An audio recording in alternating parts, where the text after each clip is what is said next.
Welcome to Not in a Huff with Jackson Huff, where we interview newsmakers, storytellers, and all-around interesting people. Sit back, relax, unless you're driving, and enjoy the show. Here's Jackson.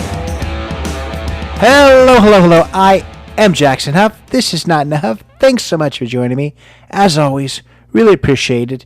This week, an amazing guest learning about something extremely interesting. I wanted to find, a topic that's been in the news lately that most people don't know a ton about.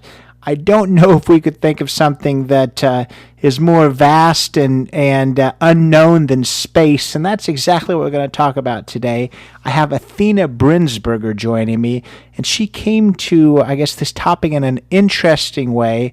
She started out very interested in space and astrophysics, went on after college. She took a little break from college to pursue a modeling career, went all over the world for that, was a top talent in the modeling world for 10 plus years, and now she's revisiting that world. She has a few shows both on TV, on the internet, and then also a podcast that explores the world of space.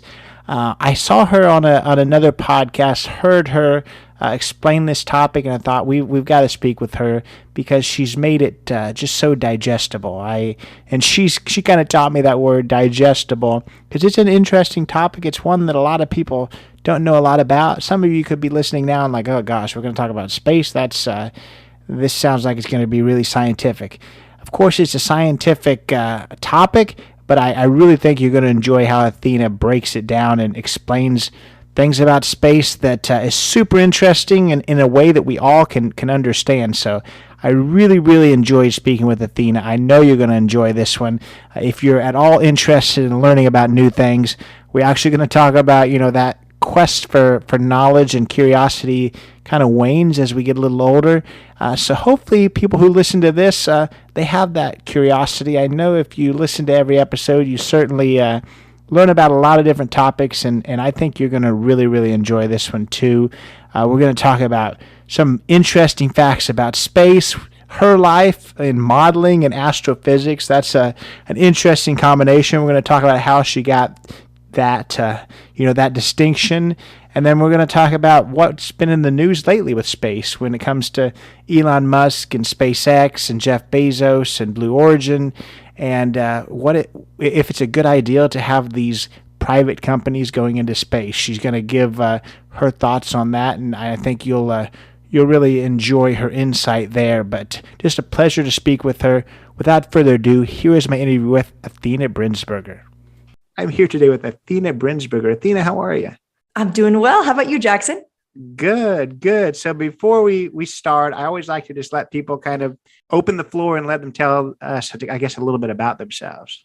Yeah. So hello, my name is Athena. I also go by kind of this alternate ego known as Astroathens, which is my platform I created to try to bridge the gap between science and art. I am an artist in several ways, including dance, but I also really love astrophysics and astronomy. So I thought, let me create a platform where I can combine the two, and then also maybe help encourage others along the way, mainly focused on science communication, but within the space industry and astrophysics. I like it. So we're obviously going to talk about space and a lot of other things that you've got going on, but I guess tell us a little bit about yourself growing up and tie that into when your passion for all things astrophysics and space started. Yeah, well, I was born in Brooklyn, New York. So what up to all my Brooklynites? So lots of light pollution. Wasn't really exposed to too much of a brilliant night sky at the time. But like I mentioned, always loved the arts. So I grew up as a dancer, started ballet at age 3. And when I was about 11, 12 years old, I picked up this book taken by a bunch of images taken by the Hubble Space Telescope. Was like completely mind blown. Figured they were probably some kind of painting or artist creation or something like that. And then I learned that there are actually real images taken of things out in space called galaxies and nebulae. And there's tons of other stars and planets like us, and there might potentially be life. So at 11 years old, I kind of had this just existential crisis and was like, oh my gosh, what is astronomy? And that's what really started the spark for me was this book. And so by about high school is when I was finally able to take my first astronomy class. Luckily went to a high school that had a planetarium. So I was able to learn how to track asteroids at 16 and how to work a fiber optic planetarium. And that is, really just sort of continued this passion of astrophysics and wanting to pursue that. And at the same time was still pursuing being a dance major and training at some of the best schools you could train at in New York. So definitely was trying to sort of merge the two as much as I could as a teenager. And I think that all came to fruition once I became an adult. For sure. Well, two things I pulled from that's interesting. One is your high school had a planetarium. That's pretty cool. I don't think that's very common. And then also maybe not as cool to have that existential crisis at a young age. What did you say, 13? I feel like that's not as fun, but I guess it's put you in a good spot, hasn't it?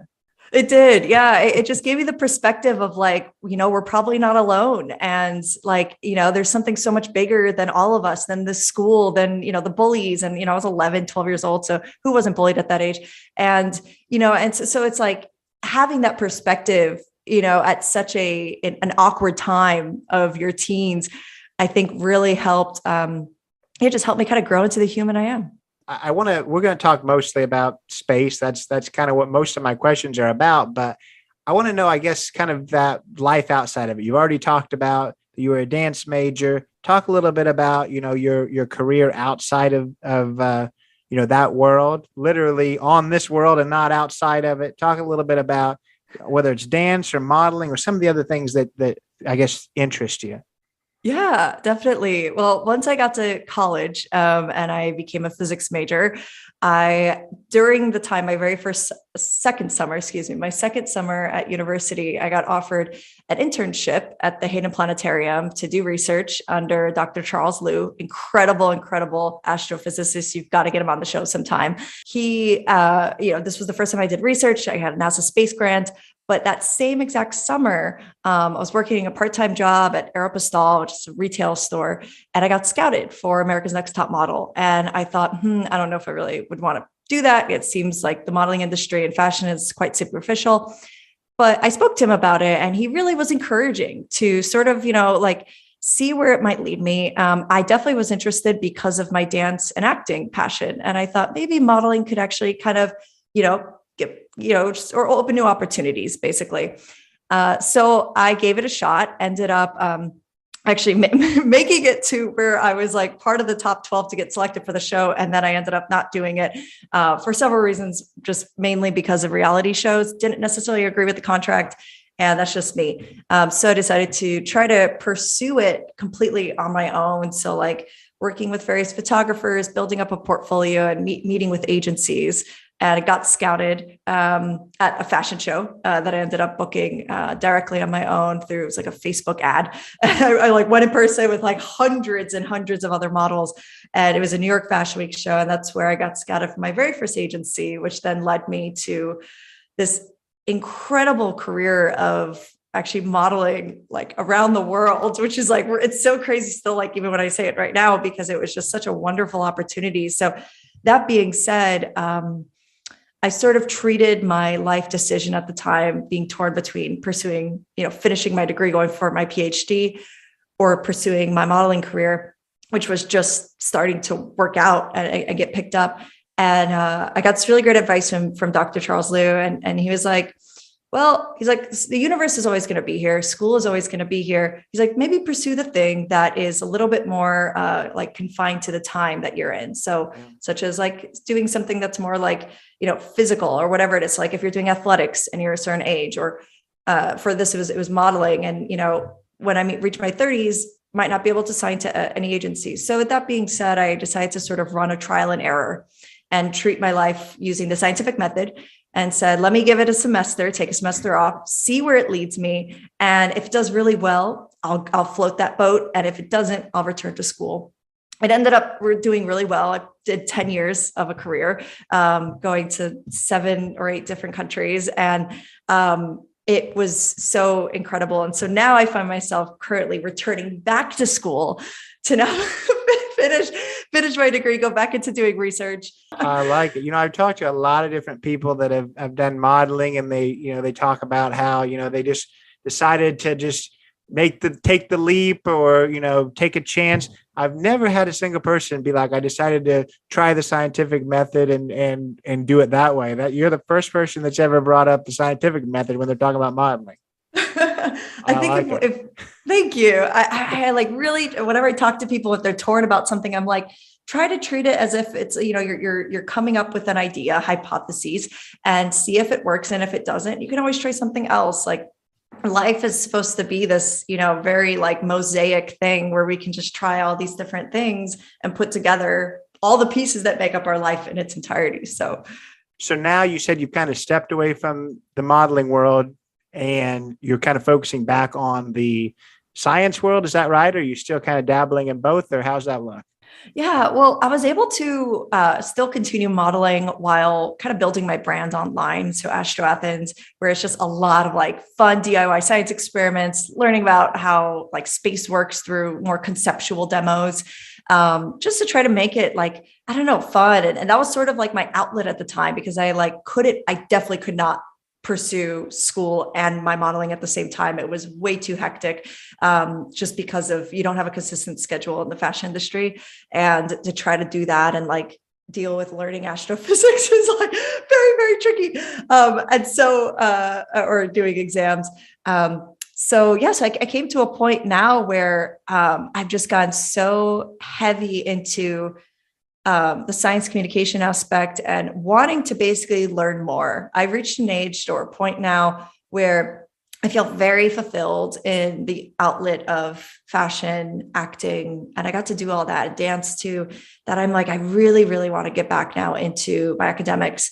And probably a big influence was COVID, I have to say, just from like that really shut down the fashion industry. Like, a lot of my clients went out of business, and that definitely caused a halter.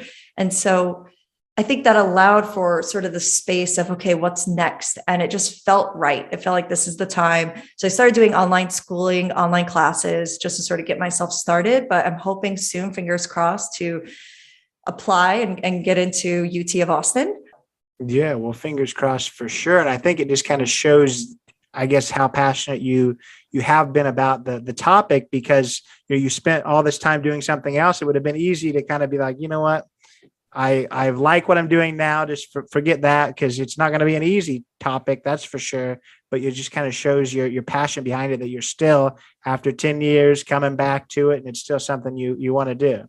You just said something that made me think about just like an emotional state probably years ago about astronomy. Probably before I started doing Astroathens, I started making that because I felt like it was something that I had let go of. I thought it was something I was never going to return to. I was like, all right, I'm focused on modeling, and I probably just gave up my dreams of becoming a professional astrophysicist.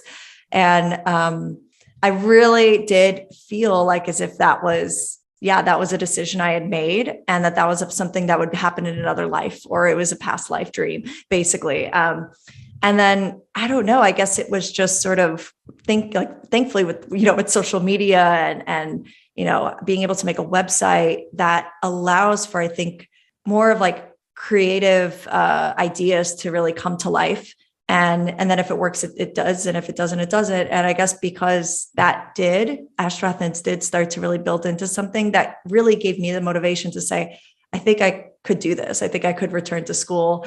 Let's talk about kind of shift into your Astroathens world, so to speak. And let's kind of go back to your research that you did when you were in school. You talked about, I think you were studying stellar nurseries, which sounds like really cute, but also really cool too. Tell us a little bit about what the world that is. Yeah, a stellar nursery is a region in space where stars are being born. So newborn stars, baby stars. And I was doing research in the Great Nebula of Orion. So you could see it with the unaided eye. So you don't need a telescope or binoculars. The Orion constellation is really easy to point out because of those three stars of Orion's belt. And just below it is the Great Nebula of Orion. To the left is the Horsehead Nebula. And that is a perfect region in space because it's a giant molecular cloud. So it's basically all of the elements that are necessary to seed new star life. Because stars, are made of some of the most abundant elements in the universe: hydrogen, helium, and then when nuclear fusion happens in their core, that starts to turn into deuterium and heavier elements, all the way up to iron, is usually where it stops. That being said, this area is such a fascinating point to sort of look at the birth of things like our very own solar system.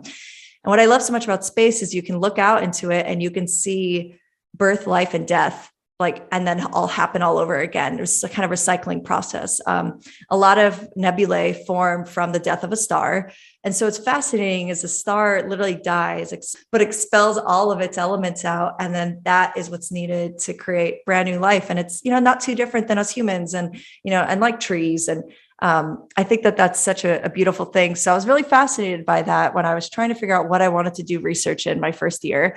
And when these newborn stars form, they're spinning really, really fast, that they start to attract all this matter around it that exists within this nebula.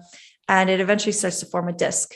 And this is a disk made up of dust and gas. And then in certain regions where maybe it's a little bit more dense or heavy, kind of like a dust bunny in your room, it starts to accumulate and form possibly a planetesimal. And eventually, maybe if we're lucky, eventually a planet. And so I found this to be really fascinating.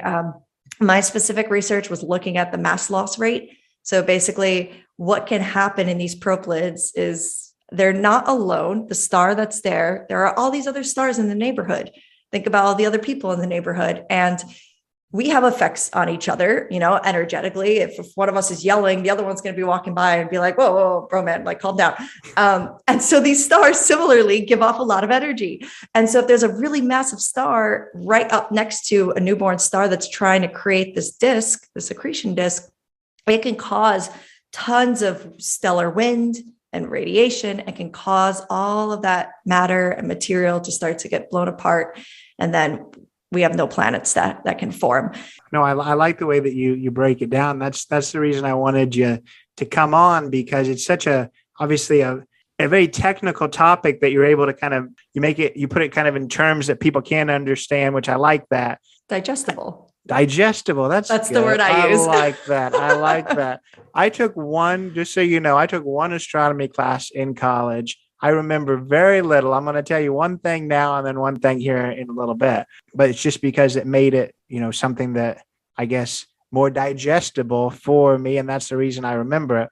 One that I thought was super cool was that, obviously we talk about light years and things being light years away, but he made me, I guess, realize what that means, where stars that we're seeing and how many light years away, that means that light that left there literally could have been emitted thousands of years ago, way before people were on the earth, and it's finally reaching here, and now we can see it, which I was like, whoa, that is so cool. Yeah, I love that. Oh, that's so fascinating. That's why you hear a lot where people say, oh, we're looking back in time a lot of times when we look in space. And that's, simply because the light takes time to travel to us. Like the sun light that we get is 8 minutes. It's 8 minute delay, I guess, in a way. Another way I like to sort of break down the speed of light for people is if you look for a doorknob in your room, that's usually estimated to be about 1 meter high. And the speed of light is about 300 million meters per second. So imagine traveling 300 million of those doorknob lengths in 1 second. That's how fast light is moving. And so it's moving that fast. Hold on to that thought. And then imagine it. Now it takes 100,000 years for it to get from one end of the Milky Way to the other, which is about the estimated size of our galaxy, about 100,000 light years. Yeah, that just shows just how vast everything is. So let's say people are listening to this because, people listen for all different reasons, and there's, all kinds of different topics. But somebody's listening to this and their head's about ready to explode. They're like, why is this something that I should care about? Why is space important? Why is all this matter? Tell us a little bit about why, the study of space is something that's important for us all. I would say it's important for everyone because we, regardless of our societies that we build, our technology that we build, we are these mushy biological beings that exist on a rock that's literally floating through space. And there's probably tons of other rocks like that with maybe other like mushy, squishy beings like us that might exist as well. And that can freak a lot of people out. And I completely understand that. But it also, I think, can bring a little bit of perception into maybe some of the things that we tend to find are difficult to deal with. I think that on a personal level, the study of space can actually really shift one's perception of their own problems or their own ways of interacting with each other, maybe our way of preserving the Earth or our way of making, decisions globally. And I think that if we have a little bit more understanding about that, we'll be able to sort of understand more about ourselves too at the end of the day, because we are all made, as Neil deGrasse Tyson has said this, of star stuff. We are made of the same exact elements as everything else in the universe. And so if we are, why is it that, we shouldn't be studying any of that? Like, to me, it just is like a no-brainer. It's like, if we want to know more about ourselves, we should be studying more about things that are made up of us as well. A lot of the curiosity that comes from space exploration, just like the simple human innate desire to explore to another land or another body, by doing that, we sometimes end up answering some of our own problems before even realizing it. A perfect example is the Hubble Space Telescope. When that was launched, I share this probably all the time, but when it was launched, it was this $1 billion telescope. There was all this critique coming back because the pictures weren't sharp, they were out of focus, and everyone's like, "Oh, we just spent all this money, and it's terrible." And what ended up happening was, NASA got together all of its best software engineers, developed something to be able to help correct the images, the lenses of what was coming back, to make the images a lot sharper. And this technology was then used for mammograms and to detect breast cancer much earlier on, hence saving so many people's lives. No, I think that's really cool for sure. You've kind of touched on it just a little bit. We've talked about maybe there's life somewhere else. You wanted to study to see whether you could, find it. Obviously, we've talked about just how vast space is. Do you think that there's others out there? There's life somewhere else? I definitely think there is. Yeah, I think that we probably haven't come in contact with it yet. And I think that it's so large that I'm pretty sure Carl Sagan put this in a much better way than I'm about to. But it'd be quite silly to think that we'd be the only ones, that exist out there. And not just like living beings, but conscious beings. So I think that we're probably going to end up finding life within our own solar system other than Earth before finding life elsewhere. And that's just because the moons around Saturn and Jupiter are just so fascinating. A lot of them have water ice on them and liquid water. One of them has hydrothermal vents. Enceladus is one of the moons. And this is a moon of Saturn. And when the Cassini mission went to Saturn, it flew through these ice plumes being shot out of the South Pole of Enceladus. And right within this region, it was discovered that there are things called hydrothermal vents, which is proposed of where life began on Earth. And there's extremophiles that live there. So like tiny microorganisms that can survive under really harsh conditions, such as really cold temperatures or really hot temperatures or lack of water or lack of air. And I think that it's very probable that there might be some form of life there. And I think that would be really, really exciting to find. I don't think it would be any form of like conscious, intelligent life, like humans, or maybe even like animals here on Earth, only because I think we probably would have come in contact with them by now or detected some form of communication with the amount of space probes we sent out as humanity. So I don't think that's probably the case, but I certainly think that, yeah, it makes more sense for there to be life within the universe than for there not to be life other than Earth. Well, that's a whole nother can of worms, probably. But yeah, this next question, I feel like you're either gonna love or you're gonna hate it because it's pretty open ended. I pretty much given you what I remember from my astronomy class. So I don't even know the best questions to ask you. So what I kind of want to do is kind of open it up to you. Tell us a few cool things that you can tell us about space as a whole. You're either going to love that and you're going to be like, yeah, here's some stuff. Or you're going to be like, what? You opening this up like this? That's annoying and scary. I very much encourage pressure sometimes when it comes to live things, even though this isn't live, it's pre-recorded, but still. Oh, yeah. So with that being said, I did an episode earlier today on my podcast, SpaceTalk, and we were talking about dwarf planets and where dwarf planets get their names. And I was kind of diving in deep with some of this research, and I ended up finding that some interesting things about Pluto and why Pluto was changed from being a main planet to a dwarf planet. At first, everyone's like, oh, it's because it's like super, super small, and that's why. And it's like, okay, yes, it is small. But the main reason is because it hasn't cleared out its neighborhood. What that means is it's located in the Kuiper Belt, technically, which is this region beyond Neptune, where there are a ton of icy, rocky materials. Think the asteroid belt. Also similar, there's a dwarf planet in the asteroid belt known as Ceres.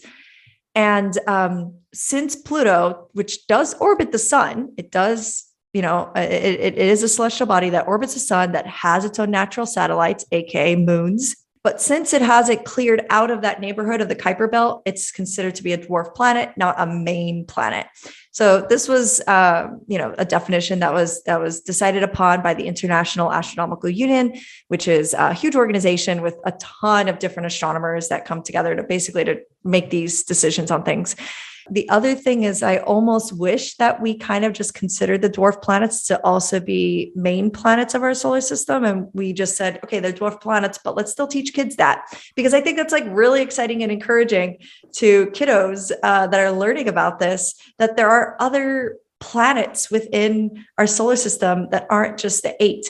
And another thing too, I think that could be misleading is the 3 closest planets to the sun, Mercury, Venus, and the Earth, are terrestrial planets, meaning they're rocky, meaning they have like a molten core, and they have land. Whereas Jupiter, Saturn, Uranus, and Neptune are gas giants. And so they don't actually have any solid surface. This is why the great red spot on Jupiter is a cyclone that's been happening for hundreds and hundreds of years. It's because there's no land for the storm to disperse in.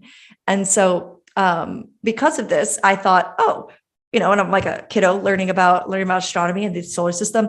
The further you get from the sun, the colder it is. And so all the planets must be gaseous. But that's not true, because you have Pluto.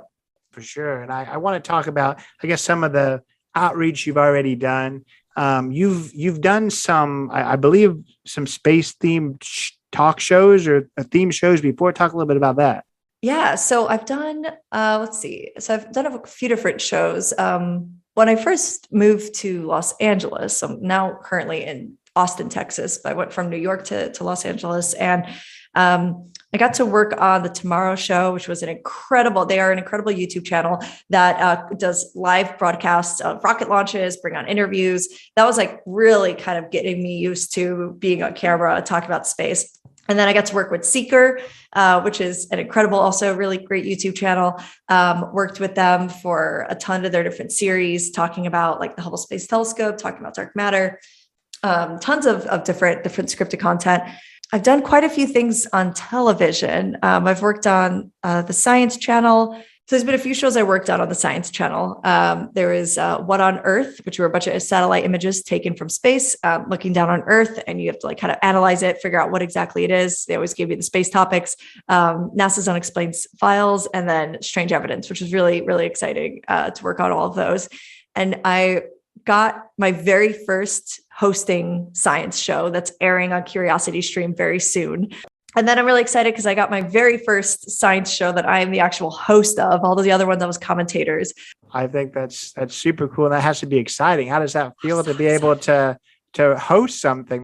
Oh, it's so, so exciting. I was so nervous when I flew to Los Angeles to film, but it was just such an incredible experience. And it just felt so natural and so right to kind of just be in that environment. And I was really just interviewing so many incredible people and just sort of sharing their stories. And I think that just made it so much more special. This is kind of a weird, awkward question. You can answer it or not, but how obviously you're hosting something, you've been a commentator. How does the science community kind of look at it? The only world that I see that are just so weird about it is really like chefs. They're always like, they're just a cook. They're not a real trained chef, whatever. I mean, do you find that the science world is just excited that people are talking about it? Or are they like, well, she doesn't actually have her degree yet, blah, blah, blah, blah, blah. How do you find that? Well, the second thing you just said is what was my own inner voice for a very long time. I was really like just thinking like, how do I go about all my science communication without even having my legitimate degree? I feel like I'm, a phony. Like I just felt, just really, really bummed out about myself. So it's a very sensitive subject for a while. And I'm very happy I could finally talk about this right now. But the science community is not like that, because I'm not an expert. I'm not coming from an expert's point of view. I'm not a master of this stuff. And I think if you can admit that and you understand that, then it's more like I'm here to encourage others to share stuff I find. I will spend hours and hours researching these things, finding tons of different sources to gather enough information of what is close to what would be, the truth or whatever the discovery is, or all the information. And I'm simply parlaying that on my channel. And although I do have, it's like several years of research, and I was basically like a few credits away from graduating, which I would have just had my undergrad in physics.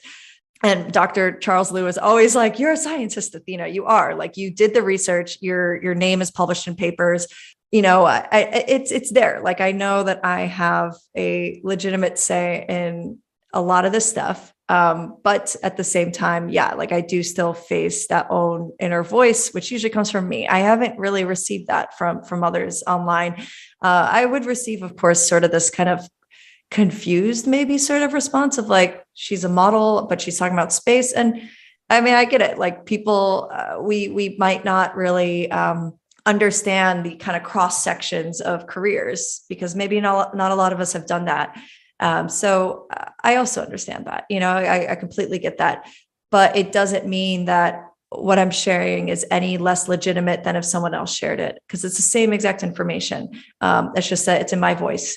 And so I think that as long as that is the case, and as long as people get that, everything's Gucci, everything's fine, and people love it. And like, and I bring on, all the scientists who are actively doing the research onto, my channels and share it, because I think that it makes it less intimidating for those who aren't in the science industry. It makes it in the scientific fields. Like, it can be very intimidating when you're like, what's all this, scientific jargon that's being spoken? I don't understand it.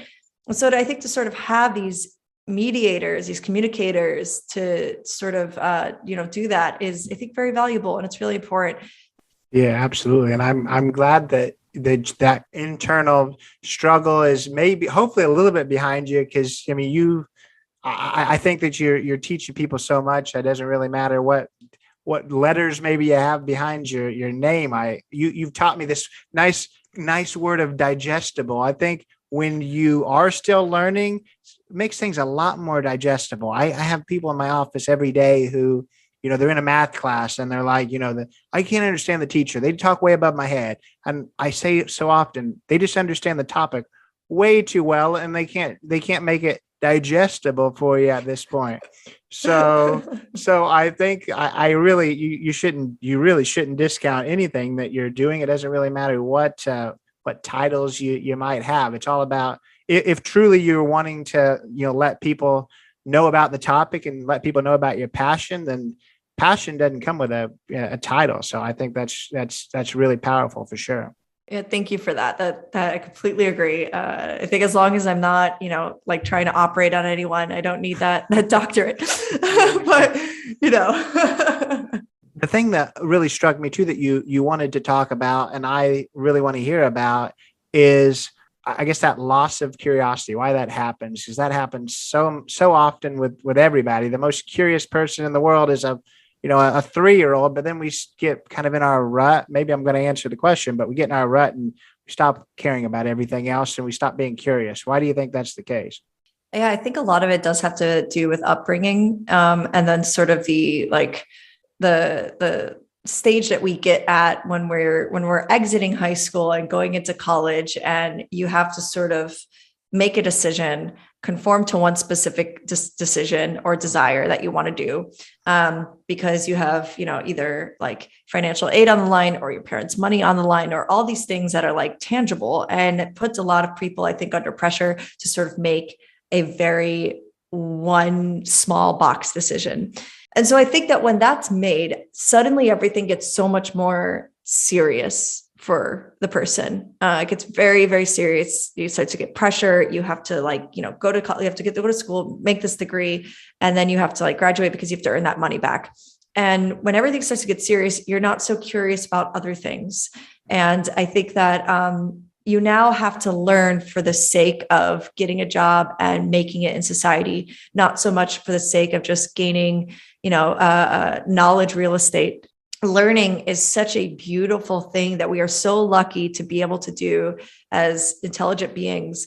And unfortunately, I think a lot of people don't really like to learn because, it's associated with anxiety and stress and, pressure from exams and schooling and being told that you're failing or you're not doing well. And I've been there, trust me, I totally get that. But I think that if we stop asking why and having this love for curiosity in other areas of life, then we've kind of stopped being human in a way.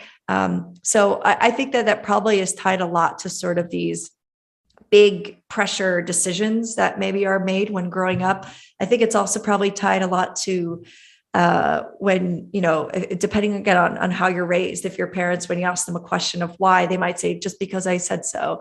And it's so sad. That's so unfortunate. Let them explore, let them learn. And that's something that we really, really have to do. And I've found that I still have so much of a kid inside of me. And I love just looking at life through wonderment. And I think that that's fine. And even when there are really bad things, that are happening, it's we have to feel that. We have to feel the, there is optimism, but there is also pessimism. There is also negativity. And I think it almost helps us cope better with the negative things that might happen in our world. And exactly what you said is exactly what I think. I think that people I've always felt that pressure of learning about, studying for a test or learning this certain thing because they have to write a paper on it, where there's just so much pressure behind it that they associate that as negative. I mean, I work with adult learners, and, a lot of people are terrified to go back to school because they've associated that world with such a negative aspect of things. No, I think that's a huge thing. Just keeping kids passionate about learning, kind of being harder on the adults that maybe you're going to be. But you mentioned earlier that when kids ask, why, explain things. Don't just say, hey, because I said so. Maybe you're done learning. If you want to, stop, let's make sure the next generation doesn't turn out maybe the way that you're turning out, and just explain things. It's as easy as that. Keep people's passion for learning going, and you're gonna help a lot, I think. Yeah, for sure. Sure. I want to kind of talk about another difficult topic when it comes to the world of science. And I noticed that the people you talked about with your mentors, a lot of them, I think, if I remember right with the names, a lot of them are males. I think that in STEM, there's a huge need for more females in that field. What do you think can be done to get more young girls interested in the field? Yeah, well, podcasts like this, I think chatting with you, the fact that I'm a woman, and I think that that's really exciting. I think seeing that representation, we hear about this a lot, right? Representation, how much it matters, how much it means. But at first I was kind of thinking I do hear that a lot, but what exactly does that mean? And then I had to really dive in deep with kind of my childhood and think about what it meant to sort of see people that looked like me. And a lot of my idols, right? So I have a mug here that says, "What would Elle Woods do?" And Elle Woods was the character from Legally Blonde. And I love her. I really do. And, and maybe that's also tied. I think a lot of people do. And it's not just because, they're blonde, but, but for me, that was a character I really looked up to, not only because of the way that she really kind of handles really tough situations, but also because, she's blonde. And I thought that I kind of looked like her. And I realized, I was I think that if children are able to sort of see figures doing tons of different things in the world with their lives, making impacts in tons of different industries that look like them, that gives them now the opportunity to think, oh, my appearance doesn't actually matter, or it shouldn't matter. My gender shouldn't matter. And I think that for so long, since that was the case, I think that this is why it's so important and exciting now that this is becoming such a thing that we see everywhere. I mean, all of social media. I mean, like, I'm loving how many women I'm seeing, like, in the science industry, like, just awesome, like, just kicking butt, working on like rockets, working on the SLS, like working on, I mean, tons of different things. So SLS is a rocket, but, we're working on tons of different missions. And, wrestling alligators. I mean, it's just insane. Like, and it's so exciting. And I realize I still do this today, where, like, I'm kind of looking for representation. I just think that if we really, like, embraced what kind of makes humanity so colorful and so different, we would be learning so much more as a species. And so I think that that's why it's very important to have more gals in different industries. I think that's powerful for sure. I mean, it just takes people like you to want to maybe do something that a lot of people, a lot of other girls haven't done. And then, the next generation, they see people that look like them doing it, rocking it out. That just makes them more, prone to do something like that. So I think that's really cool. Yeah. All right. So the next question I want to ask you about is the internet and social media's role in the whole world of science and space exploration. Do you think it's mostly beneficial? Obviously, social media and the internet can cause a lot of problems and things too, and a lot of misinformation on the spectrum of information can be misguided sometimes. So do you look at it as a positive because it gets more people that information, or more of a negative because there's a lot of bad information out there? Right. Well, I mean, I guess it is sort of both, right? Because, like, there is negative information out there. There is a lot of misinformation as well, but I think the positives do outweigh the negatives. Also, in a sense of, from the very beginning of why I started Astroathens, it was after doing a congressional blitz, which was with the Planetary Society, to go to Capitol Hill, to go to NASA headquarters for a day, train with them, learn a lot about what their NASA bill is all about for the upcoming fiscal year, where they want their budget to be, what investments they want to be in different areas of NASA. So whether it's like school or research or planetary science, et cetera.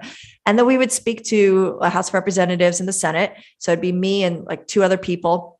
And we would speak to people that are from, like, our regions. So I spoke to my congresswoman of my area in Brooklyn, and would talk to them about why this is important to me. And I was not a paid lobbyist. Like, this was totally volunteer.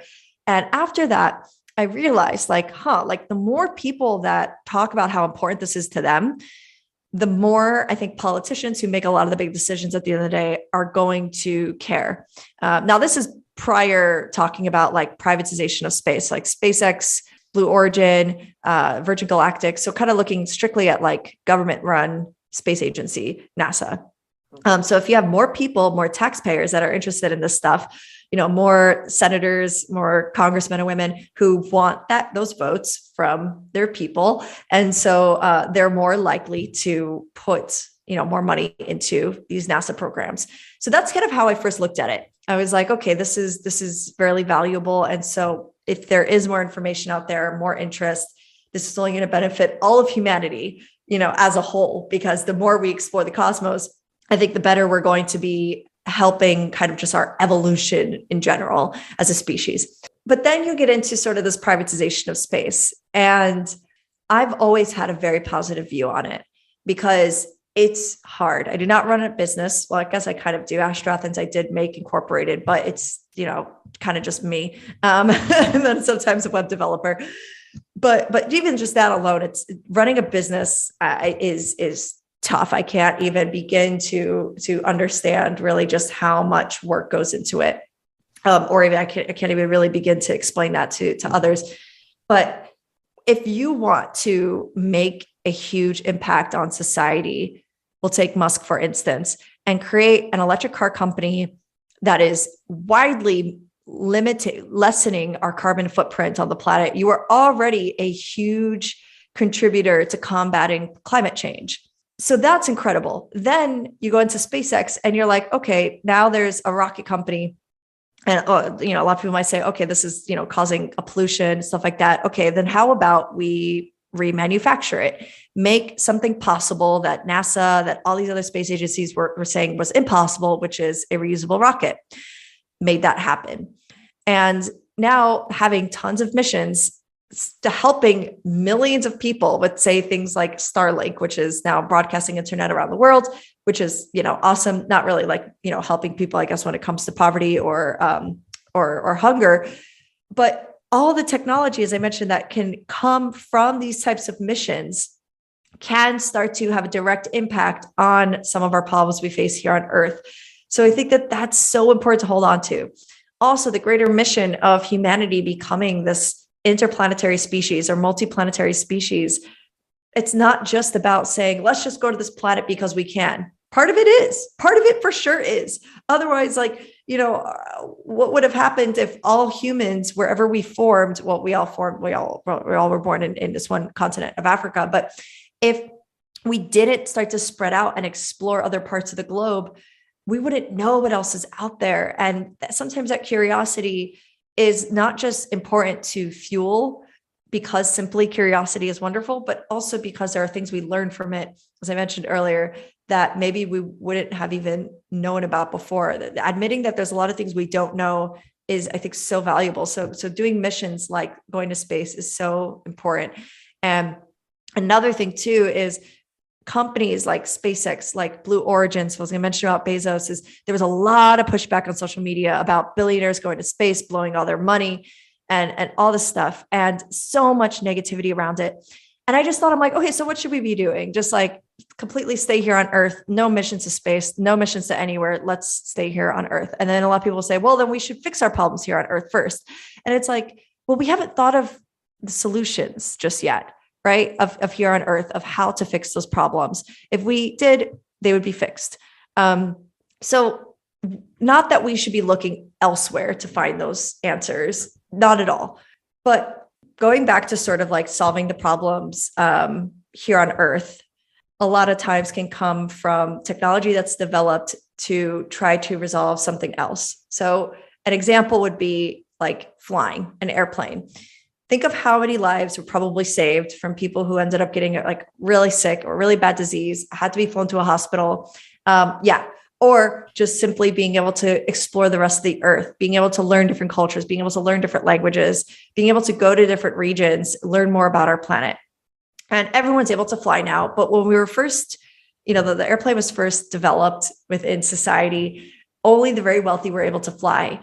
This is the comparison I want to make with rocket launches. And so like with the mission that Jeff Bezos has, that Elon Musk has, that Richard Branson has, is to create a space tourism world, an industry for humanity to be able to see our Earth from space, to be able to experience being physically off of our planet, I think is going to shift a lot of perspective for people. And if you shift perspective, this is what creates the new invented ideas. It's not just about like, oh, this is wonderful and this is really cool. Because yes, for sure, that might be the case for some people, but those sheer interests of just wonderment and curiosity, I think, is what fuels a lot of the greatest inventors that have come in our past before, like Nikola Tesla, and thinking about all of these incredible, all these incredible inventors. And so maybe we've reached a point in humanity where like we aren't so much inventing, or we aren't so much creating bigger than we could. We're not thinking as far outside of the box. So maybe we need a global shift like this, about like space exploration or space travel. So that being said, going back to your initial question about social media, I think that with social media comes all these different views, and that is really important and that's really valuable. And I think that that's very, very wonderful because that is the world we live in. The fact that we even get to be able to argue with each other is a wonderful thing. The fact that we get to, disagree with each other is a wonderful thing. This shows that maybe our system is actually working. And I mean, like just our human system, or the fact that we get to have different ideas, opinions. People are able to create companies like this. Yeah, I think that's really, we talked earlier in the conversation about why it's important to explore and why it's important to study space. And we talked about why it is. You had a lot of really cool examples. So I think we can kind of bring that back in and say, whether you agree that, these private companies and these billionaires should go into space and do that, it's not something we are doing much with NASA right now. And whether it's positive or negative discord, guess what we're doing? We're talking about space. It's on the news. It's on all the cable news stations showed the launch. So it's bringing space back into the conversation. Positive news or negative news, guess what? It's still news, and still people are still learning about space and getting that back into their minds. So I look at that as a positive for sure. Yeah, no, definitely. And then one more thing too, is that there's other companies that are getting inspired to now create rockets differently. A company I want to highlight is Relativity Space, and they're going to be doing, I think, their first test launch pretty soon, sometime this year. And they have a completely 3D printed rocket. And so if you have a completely 3D printed rocket that's able to successfully fly, you're now talking about being able to 3D print on Mars, 3D print on the moon, and making it so much more accessible, easier, cheaper, and less polluting than any other space rocket that came before that, or space industry or company.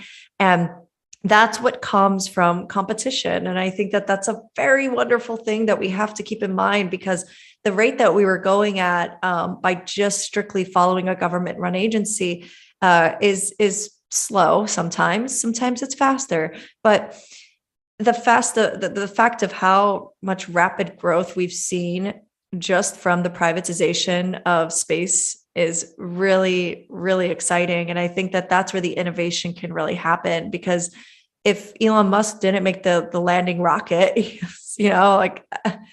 other companies wouldn't have thought that was possible either. Everyone told him it wasn't possible, and you're wasting your time, you're wasting your money. And every time a rocket was exploding, they're just like, he was a laughing stock. And it's like, no, he didn't get bothered by the naysayers. He was in Elle Woods. Elon Musk, you were in Elle Woods. No, but yeah. I like it. And, kind of in wrapping things up, I do want to, we've already kind of talked about what you hope the future holds. And I have no doubt that if that's something you decide to do, you're going to do it. But tell us a little bit about what's happening now, what you're doing. This is a good time to kind of plug that podcast of yours, but as a whole, on Earth and off of it, tell us a little bit about, what Athena is doing these days. I love that you said and off of Earth as well. Not going to space just yet. So fingers crossed there'll be an upcoming mission one day. But that's also a big fuel of why I want to actually go ahead and do my degree as well, because I just think that if I have some really great research, I can make a strong argument to fund a mission to space for me to conduct this research.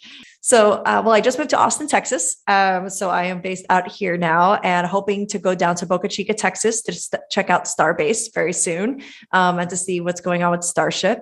Very, very exciting. Now that things are a little bit more open, post-COVID I'm really hoping to start doing rocket launch chases again. So stay tuned for that. I'd probably be doing some kind of coverage on my social media channels. All of my social media channels are called Astroathens, like the city in Greece. And so I'll probably be going maybe live on those. But yes, I do also have a podcast that I just started last December. So it's only been quite a few months, called SpaceTalk, and it's hosted on the Callin app. And very, very exciting about that. It just launched also on Spotify and Apple Podcasts earlier this week. So it's now available there. And yeah, it's basically what it sounds like. It's a place where we just talk about everything that has to do with space, astronomy, space industry. I do send out an email transmission, or weekly transmission, I call it, which is an email newsletter. usually is different stargazing events you can catch from your own backyard. So I generate my own sky charts where you're able to see like what constellations are visible, what, deep sky objects such as galaxies, globular clusters, and then the phases of the moon, what planets are in conjunction, stuff like that. And then I have a little segment called Space History. And other than that, that's about everything. I've got a show coming out on Curiosity Stream, 2 shows, actually. Very excited for those. So you're just not doing much. You're just kind of hanging back and just sitting around, huh? Got a just lot hanging out going on. That's with awesome. My cat. That's awesome. Yeah. And I've listened to several of the SpaceTalk episodes. If people are listening to this and like, Jackson, just shut up and let her talk, that's where you need to go listen, because that's where you're going to learn a lot more about a lot of these different topics that you're talking about. You can go into you went into a lot more detail, and I enjoy it for sure. So SpaceTalk is where they're going to find that podcast.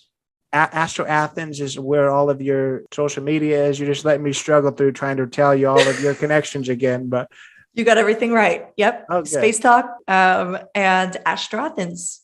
I like it. Well, it was a pleasure speaking with you. Thank you so much. Yeah, thank you, Jackson. So that was Athena Brensberger.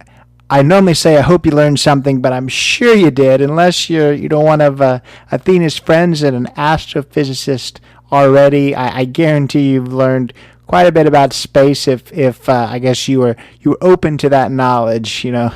We talked about the relaxation of being able to learn about things just for knowledge's sake and not having a test over your head. I learned so much about space. I learned so much about Athena and just kind of the joy that she is. So really, really enjoyed this episode. Like I told her, I took one astronomy class in college, learned a few things from it, took a few things away that I told her about, but I learned probably more from her than I did in that class. And that's not really to say anything bad about the course. It was just taught in an academic way and not as digestible. So I really, really appreciated her time. I urge you to go check out her podcast, SpaceTalk. Urge you to check out all of her social media, which is Astroathens. That'll all be in the show notes. Of course, if this is your first time listening, welcome. Please do go check us out on Instagram, Not Enough Podcast.